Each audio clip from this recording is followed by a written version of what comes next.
राजस्थान के एक छोटे से गांव में रहने वाली एक बिल्कुल साधारण सी लड़की तृष्णा।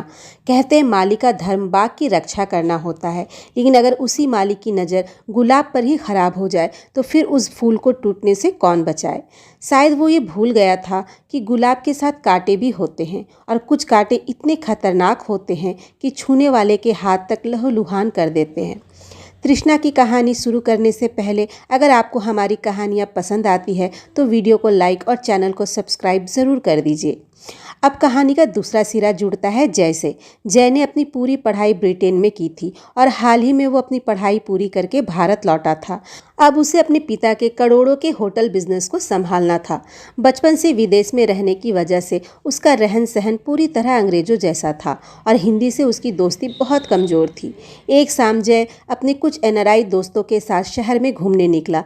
घूमते घूमते वो लोग शानदार हेरिटेज होटल पहुंच गए, जहां माहौल पूरी तरह राजस्थानी रंग में रंगा हुआ था। होटल में राजस्थानी धुनें गूंज रही थी और स्टाफ मेहमानों के स्वागत में लोक नृत्य कर रहे थे। उन्हीं चेहरों के बीच एक चेहरा था तृष्णा का। डांस खत्म होते ही जय की नज़र तृष्णा पे टिक गई। वो उससे बात करने के लिए आगे बढ़ा।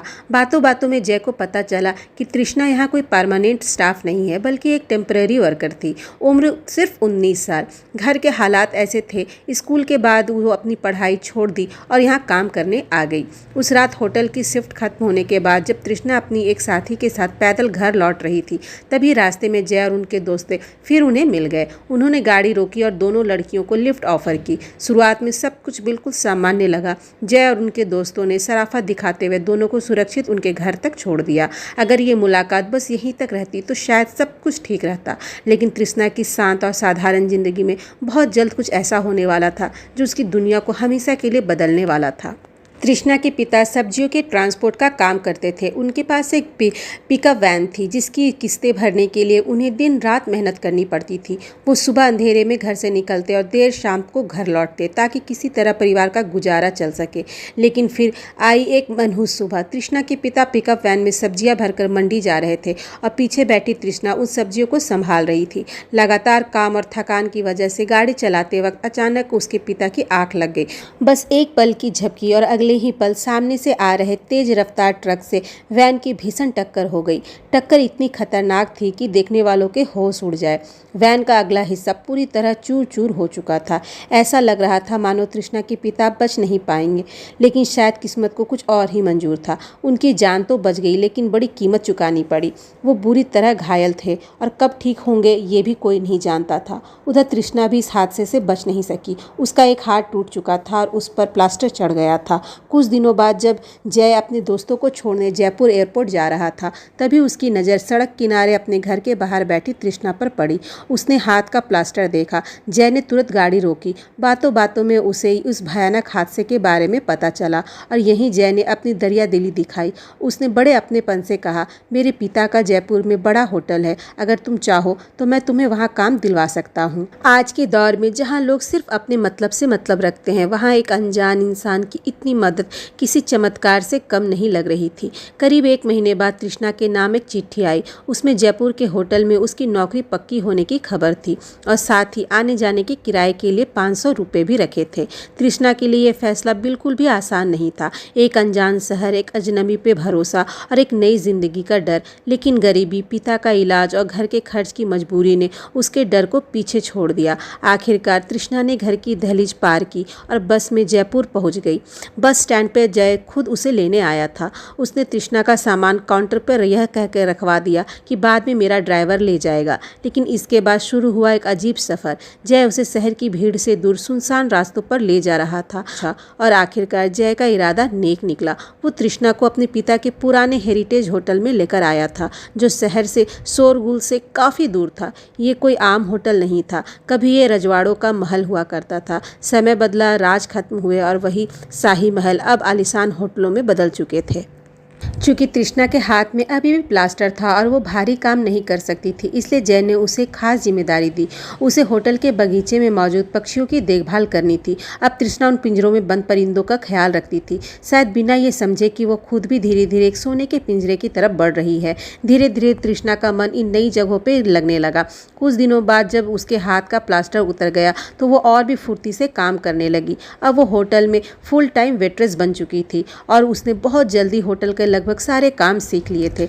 लेकिन एक चीज़ थी जो बिल्कुल नहीं बदली थी, जय की नज़रें। जय की निगाहें हर वक्त तृष्णा का पीछा करती रहती थी। उसे खुश करने और इम्प्रेस करने के लिए उसने तृष्णा के छोटे से स्टाफ क्वार्टर में एक टीवी भी लगवा दिया था। तृष्णा के लिए ये सब बहुत नया और बहुत कुछ खास था। फिर एक दिन जय के पिता ब्रिटेन से भारत लौटे। जय ने बड़े उत्साह से तृष्णा को अपने पिता से मिलवाया और कहा कि मेरी गैर मौजूदगी में यही वो लड़की है जो हमारी प्यारी चिड़ियों का ख्याल रखती है। लेकिन जब जय वहाँ नहीं था तो उसके पिता तृष्णा को चिड़ियों के पिंजड़े के पास ले गए। उनकी उम्र काफ़ी हो चुकी थी और आंखें भी अब पहले जैसी नहीं रही थी। उन्हें साफ दिखाई नहीं देता था। उन्होंने धीमे से कहा, मेरा बेटा तुम्हारी बहुत तारीफ करता है, कहता है तृष्णा बहुत खूबसूरत है। और फिर उनका व्यवहार तृष्णा को अजीब और असहज करने लगा।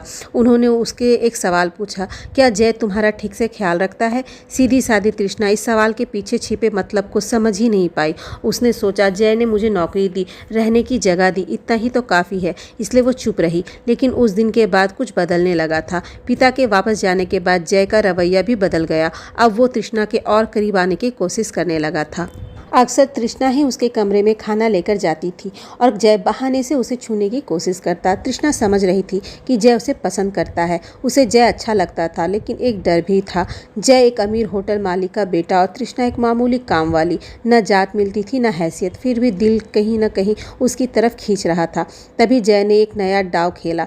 उसने कहा, मैं तुम्हें होटल मैनेजमेंट का कोर्स करवाना चाहता हूँ, तुम्हारा भविष्य बन जाएगा। तृष्णा को लगा मानो किस्मत उस पर मेहरबान हो गई है। नौकरी, रहने के लिए अच्छी जगह, टीवी, मालिक का प्यार और पढ़ाई का मौका, सब कुछ इतना अच्छा हो रहा था कि उसे शक तक नहीं हुआ। क्योंकि कभी कभी जब किस्मत ज़रूरत से ज़्यादा मेहरबान हो तो समझ लेना चाहिए कि वो बदले में बहुत बड़ा कुछ लेने वाली है। एक दिन तृष्णा ने जय से छुट्टी मांगी। उसे अपनी सहेली की शादी में जाना था। जय ने इजाज़त दे दी। शादी में देर हो गई और तृष्णा को रात में अकेले लौटना पड़ा। रास्ता सुनसान था और तभी कुछ लफंगों ने उसका पीछा करना शुरू कर दिया। तृष्णा पूरी तरह डर गई, लेकिन गनीमत ये था कि निकलने से पहले उसने जय को फ़ोन कर दिया था और फिर ठीक वक्त पर जय हीरो की तरह अपनी बाइक लेकर पहुंच गया। जय ने तृष्णा को उन गुंडों से तो बचा लिया, लेकिन असली खतरा अभी बाकी था। लौटते वक्त शहर से दूर एक सुनसान रास्ते पर जय ने अचानक बाइक रोक दी। चारों तरफ अंधेरा, खामोशी और सिर्फ वे दोनों। उस रात दोनों के बीच की सारी दुनिया खत्म हो गई। लेकिन अगली सुबह तृष्णा को एहसास हुआ कि शायद ये प्यार नहीं बल्कि उससे सबसे बड़ी भूल हो गई थी। उसे लगा कि जय के लिए वो बस एक टाइम पास बनकर रह गई है। वो पूरी रात रोती रही और उसी वक्त फैसला कर लिया, अब वो यहाँ नहीं रुकेगी। अगले ही दिन तृष्णा अपना सामान समेट बिना किसी को बताए हमेशा के लिए अपने गांव लौट आई। लेकिन घर पहुंचकर भी उसे सुकून नहीं मिला। पिता अभी पूरी तरह ठीक नहीं हुए थे, घर पर कर्ज था और परिवार को गुस्सा था कि उसने इतनी अच्छी नौकरी क्यों छोड़ दी।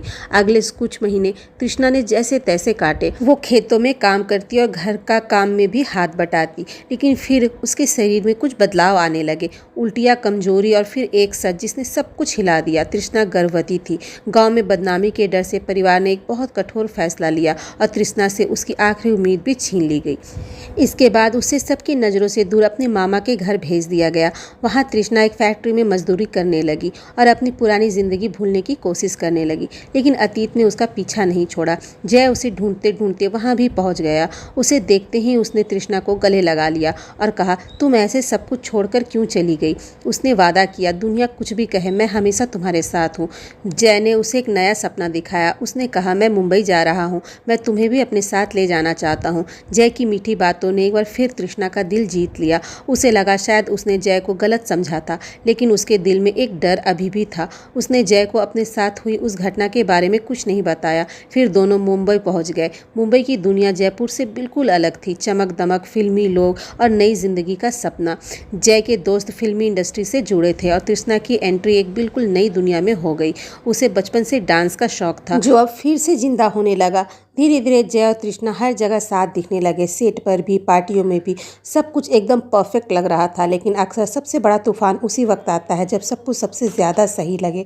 एक शाम लंदन से फ़ोन आया। जय के पिता को हार्ट अटैक आया था और हालात नाजुक थे। जय को फ़ौरन ब्रिटेन जाना पड़ा। जाने से पहले उसने तृष्णा से कहा, मैं घर जाकर हमारे रिश्ते की बात करूँगा। तृष्णा को यकीन नहीं था कि जय का परिवार उसे अपनाएगा, लेकिन जय के भरोसे ने उसे हिम्मत दी। उसी भावुक पल में उसने अपना सबसे बड़ा सच बता दिया। लेकिन जय का रिएक्शन बिल्कुल उल्टा था। वो भड़क गया। उसे गुस्सा था कि इतना बड़ा फैसला उसने बिना पूछे कैसे ले लिया। वो इसे धोखा मानने लगा। अगली सुबह जब वो ब्रिटेन के लिए निकला, उसकी आंखों में प्यार नहीं, नाराज़गी थी। जाते जाते बस वो कुछ पैसे देकर बोला, मैं जल्दी लौटूंगा। लेकिन वो कभी नहीं लौटा। दिन हफ्तों में बदले, हफ्ते महीनों में, और ना कोई कॉल, ना कोई मैसेज। फिर एक दिन मकान मालकिन ने घर आकर कहा, प्लीज़ ख़त्म हो गई है, घर खाली करना होगा। जय ने उसे ये तक नहीं बताया था। मजबूर होकर तृष्णा ने वो घर छोड़ दिया और अपनी सहेलियों के साथ एक छोटे से फ्लैट में शिफ्ट हो गई। अब उसके मन में सिर्फ एक सवाल था, क्या जय ने उसका इस्तेमाल किया? राजस्थान में नौकरी का बहाना, मुंबई में साथ रहना और फिर एक ऐसे छोड़ देना, क्या वो उसके लिए बस एक ज़रूरत थी? तृष्णा टूट चुकी थी, लेकिन फिर भी खुद को संभाल कर आगे बढ़ने लगी। तभी कुछ महीनों बाद जय का फ़ोन आया। मुलाकात हुई और जय ने माफ़ी मांगी। उसने कहा, पिता की बीमारी में वो सब कुछ संभाल नहीं पा रहा था। अब उसे हमेशा के लिए जयपुर लौटना था। फिर उसने कहा, मैं तुम्हारे बिना नहीं रह सकता, तुम मेरे साथ चलो। लेकिन उसकी बातों में प्यार कम और सौदा ज़्यादा लग रहा था। वो तृष्णा को साथ तो रखना चाहता था, पर पत्नी बनाकर नहीं। दुनिया के सामने एक नौकरानी और बंद दरवाजों के पीछे कुछ और। अब तृष्णा को साफ साफ दिखाई दे रहा था। जय का प्यार सिर्फ एक छलावा था। वो उससे शादी नहीं करने वाला था, ना ही उसे उसकी तकलीफ से कोई मतलब था। तृष्णा उसके लिए बस एक खूबसूरत खिलौना बनकर रह गई थी। मुंबई में जो रिश्ता प्यार और अपनापन लगता था, जयपुर के उस महल में आकर वो सिर्फ कैद बन चुका था। अब जय का असली चेहरा पूरी तरह सामने आ चुका था। वो तृष्णा को एक इंसान नहीं, बल्कि अपनी मर्जी के चलने वाली चीज़ समझने लगा था। अब जय के अंदर का वो सभ्य और अच्छा इंसान कहीं खो चुका था। वो अक्सर ऐसी किताबें और चीज़ें पढ़ता, देखता रहता, जिनसे उसके दिमाग में अजीब अजीब ख्याल आते रहते थे। धीरे धीरे उसका व्यवहार और ज़्यादा बदलने लगा।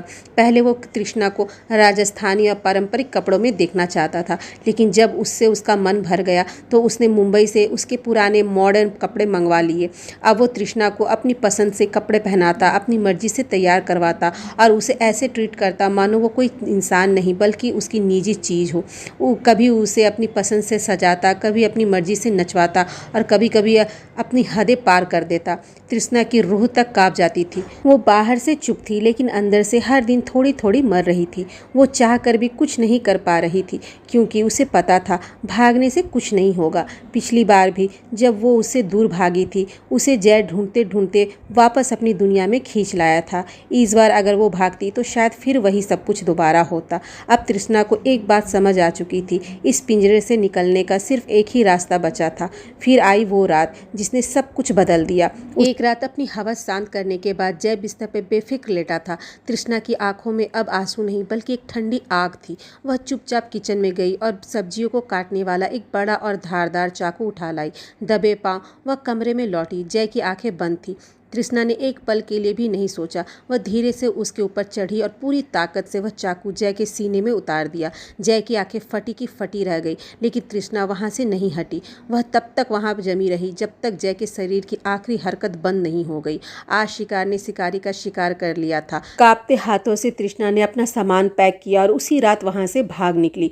वह सीधे अपने गाँव, अपने पिता के घर पहुंची। रास्ते भर उसे लगता रहा कि पुलिस की गाड़ियां सायरन बजाते हुए उसके पीछे आ रही होगी। लेकिन अजीब बात थी, अगला पूरा दिन बीत गया पर कोई पुलिस, कोई पूछताछ करने वाला वहां नहीं आया। यह तूफान से पहले की शांति थी जो उसे अंदर ही अंदर खाए जा रही थी। अगले सुबह तृष्णा ने अपने छोटे भाई बहनों को स्कूल छोड़ने का बहाना बनाया और घर से निकल पड़ी। उसके साथ उसने अपने चाकू छुपा रखा था, जिससे उसने जय की जान ली थी। वह वहां दूर रेगिस्तान के एक सुनसान रेत के टीले पर जा चढ़ी। वहां बैठकर वह काफ़ी देर तक शून्य में घूरती रही। उसकी आंखों के सामने बार बार जय का वो आखिरी चेहरा आ रहा था। मरते वक्त उसकी आंखों में जो हैरानी और दर्द था, वह गिल्ट अब तृष्णा को जीने नहीं दे रहा था। उसने डर था कि पुलिस आज नहीं तो कल उसे पकड़ ही लेगी और तब उसके परिवार की कितनी बदनामी होगी। आखिरकार उसने अपना फैसला ले लिया, न रहेगा बांस न बजेगी बांसुरी। उसने एक गहरी सांस ली और उसी चाकू को अपने पेट में घोंप लिया। रेत पर लाल रंग फैलने लगा। जिस माली ने गुलाब को मसलने की कोशिश की थी वह तो मारा गया, लेकिन उस गुलाब ने भी खुद को कांटों से छलनी कर लिया। तृष्णा की कहानी जो एक उम्मीद से शुरू हुई थी, आज इस रेत के टीले पर खामोशी के साथ दफन हो गई। इस दर्दनाक कहानी का असली विलेन आप किसे मानते हैं? जय की हवस को, तृष्णा की गरीबी को, या समाज के उस डर को जिसकी वजह से तृष्णा ने जान दे दी? कमेंट करके बताइए कि इस मौत का जिम्मेदार कौन है। और इसी तरह की फिल्मों का एक्सप्लेनेशन देखते रहने के लिए हमारे चैनल बॉलीवुड अपडेट को सब्सक्राइब करना ना भूलें। धन्यवाद।